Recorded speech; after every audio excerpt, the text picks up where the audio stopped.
पढ़ लेना है। आज प्राकृतिक संसाधन पढ़ लेंगे। प्राकृतिक संसाधन किसे कहते हैं? जो भी हमारे प्रकृति में मौजूद होता है उन सभी को हम क्या कहते हैं? प्राकृतिक संसाधन। इतनी सी सिंपल भाषा में इसको लिखना है। तो प्राकृतिक संसाधन किसे कहते हैं?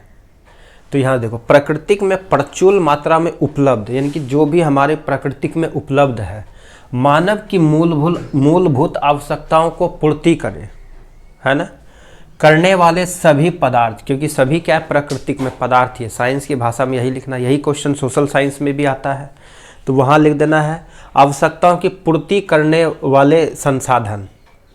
पदार्थ की जगह वहाँ संसाधन कर देना, आंसर यही हो जाएगा। उसी को हम प्राकृतिक संसाधन कहते हैं।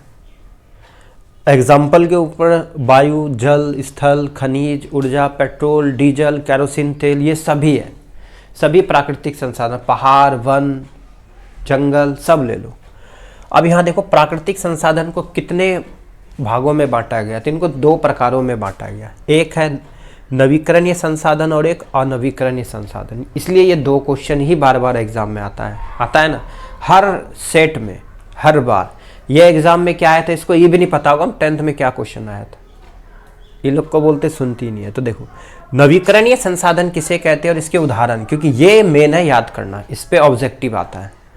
वे संसाधन जो लगातार उपयोग करने के बाद भी समाप्त नहीं होता और उसको स्वतः हम उत्पन्न कर लेते हैं, ठीक है, उसे नवीकरणीय संसाधन कहा जाता है। जैसे हवा का अभी प्रयोग किया, फिर थोड़ा देर बाद प्रयोग, यानी कि बार बार प्रयोग करते तब भी खत्म नहीं होता है।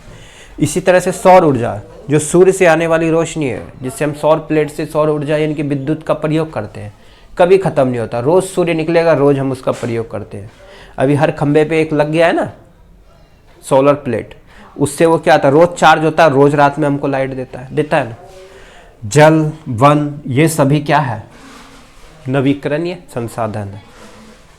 उसके बाद अनवीकरणीय संसाधन किसे कहा जाता है? इसके उदाहरण, अनवीकरणीय संसाधन एक बार समाप्त होने के बाद पुनः जल्दी उत्पन्न नहीं कर सकते हैं, जिसको उत्पन्न करने के लिए कई करोड़ वर्ष या लाखों वर्ष लग जाता है। इसे हम अनवीकरणीय संसाधन कहते हैं। जैसे कोयला, पेट्रोल, केरोसिन तेल, डीजल, ये सभी क्या है? अनवीकरणीय संसाधन। ये दो टॉपिक ही याद करना मेन रूप से। और ये प्राकृतिक संसाधन किसे कहते हैं, ये ऑब्जेक्टिव में आता है, और जो याद करना, और ये सब्जेक्टिव में बन के आएगा। उसके बाद प्रकाश संश्लेषण किसे कहते हैं? ये 3-4 चैप्टर में यही पढ़ना है। प्रकाश संश्लेषण किसे कहते हैं, इसका सूत्र सहित लिखना है, तभी पूरे नंबर मिलते हैं। क्लोरोफिल जो कहाँ मौजूद होता है? पत्तियों में। ये सूत्र लिखना, इसी के 2 नंबर मिल जाते हैं। क्लोरोफिल कहाँ होता है? पत्तियों में मौजूद। क्लोरोफिल की उपस्थिति में हरे पौधे CO2, कार्बन डाइऑक्साइड, जल और सूर्य की रोशनी का उपयोग करके अपना भोजन स्वयं बनाते हैं, और वो कार्बोहाइड्रेट के रूप में ग्लूकोज तैयार करते हैं, ठीक है। यही प्रक्रिया प्रकाश संश्लेषण, जिसे हम फोटोसिंथेसिस कहते हैं, यही क्या कहलाता है? प्रकाश संश्लेषण। यहाँ देखो, पहले क्या है? CO2, तो यहाँ क्या लेंगे? CO2 ले लेंगे, और जल ले लिया। फिर हमने क्या लिया? सूर्य की रोशनी को गुजारा, तो वो क्लोरोफिल के कारण वो क्या बना दिया? ग्लूकोज में प्रयोग कर दिया, और वहीं पे ऑक्सीजन भी वो देता है, हमें देता है ना। तो वही सूत्र यहाँ, C6O2 + CH2O। H2O मतलब जल, CO2 मतलब कार्बन डाइऑक्साइड, और ये सूर्य का प्रकाश हो गया। इन दोनों का प्रयोग किया, क्या बन गया? ग्लूकोज, C6H12O6, ठीक है। ये सूत्र भी आ जाता है ऑब्जेक्टिव में कि ग्लूकोज का सूत्र बताओ। उसके बाद CO2, 6O2, ये बन गया ऑक्सीजन। ये हमारा क्या है? प्रकाश संश्लेषण का सूत्र समेत व्याख्या। ये 2 नंबर और ये 2 नंबर, 4 नंबर में ये सवाल आता है। उसके बाद है यहाँ हमारा जो एटमॉस्फेयर है, यानी कि वातावरण है, यहाँ पे हमारे नाइट्रोजन 78% है, ऑक्सीजन 21% है।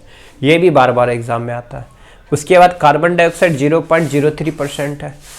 उसके बाद एक ऐसे 2 ग्रह है जो शुक्र और मंगल है, जहाँ पर जीवन संभव नहीं है, क्योंकि वहाँ पे नाइट्रोजन का जो मात्रा है वो 95% पाया जाता है, इसलिए वहाँ जीवन संभव नहीं है। एकमात्र ऐसा ग्रह जहाँ जीवन संभव है वो पृथ्वी है। बस यही याद करना है।